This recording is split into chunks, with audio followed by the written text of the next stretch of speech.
I'm like, oh man, like you don't have any more timeouts now. Like that's not even like in the sense of being able to stop the clock, like to not be able to reset your guys with all the different things that can happen within a minute with like situational stuff and scoring. To not have that timeout was tough. Now, I don't know. They wouldn't have used it in that exact moment, so it may not have mattered, but they might have used it before the possession to remind everybody, all right, here's what we have to do. You know, if we miss the shot, we got to get the rebound. We got to do these things.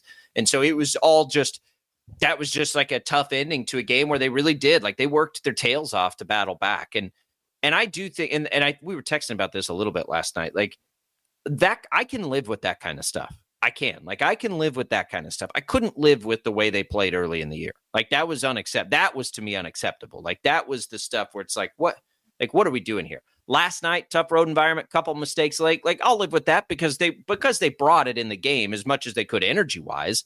And that's all you can ask. It's just, man, it's very likely to me anyway, like at the end of this thing, I'm just going to shake my head at what this team could have been if they wouldn't have taken so long to find whatever it is off the court to translate on the court.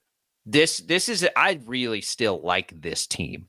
You know, are they ultimately as good as, you know, the most optimistic take? No, but they're for sure like a tournament team or however you want to define it. Like if you pushed reset on this season and played every single game over again, like this is a tournament team. That to me is going to be the really disappointing part. Sure. Is they should have been so much better. They shouldn't be in this position right now.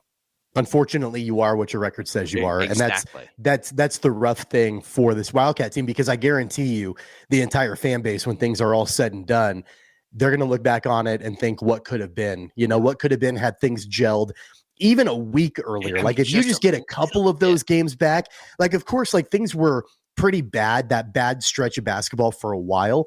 But even if you can get like one or two of them, like I'm not even talking about like a total turnaround during that stretch of bad basketball, just get a couple of those and it would be a different situation entirely that we'd be talking about right now for the Wildcats. They might have still been on the bubble. They might have still needed, to do some work to be able to get in, but we wouldn't be talking about the fact that, man, their at-large hopes are pretty much extinguished on January, 21st or whatever it is. Like that, like that's unfortunate that, we're in this position right now at this point, like not being able to talk about what they need to do to get into the tournament. They're good. I mean, like, and you and I may be differing a little bit on what we think has to happen. I think they have to win the Big 12 tournament.